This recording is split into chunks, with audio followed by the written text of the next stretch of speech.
বন্ধুরা, কাটোয়ার ডাঁটা নিয়ে চলে এলাম। কাটোয়ার ডাঁটা কিন্তু প্রত্যেকেই খুব ভালো লাগে, আমারও খুব প্রিয়। পোস্ত দিয়েও ভালো লাগে নিরামিষ, আবার মাছের ডিম দিয়েও। আমি যখন করি নিরামিষটা করে নিই, তাতে পোস্ত মেশাই খানিকটা আর খানিকটা মাছের ডিম।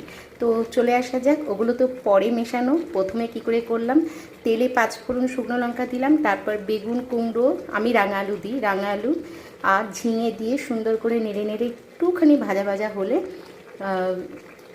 একটু হলুদ গুঁড়ো আর নুন আর জিরে ভাজা থাকে আমার, সেই গুঁড়ো দিলাম। তাই সুন্দর করে নাড়তে থাকলাম।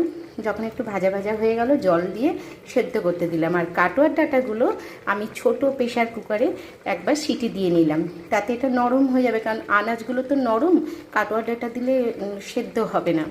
তাই তারপরে আবার মিশিয়ে দিলাম, আর ওপর থেকে কাঁচা লঙ্কা ছিঁড়ে দিয়ে দিচ্ছি।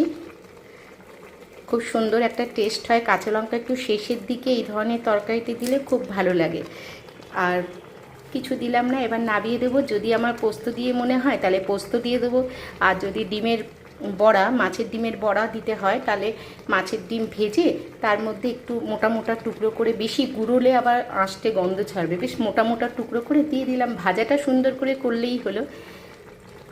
কাটোয়ার ডাঁটা খেতে দারুণ লাগে। কার কার ভালো লাগে বন্ধুরা, আপনারা কিভাবে করেন? আমি কবিতা, কলকাতা নিউটাউন থেকে শেয়ার করলাম।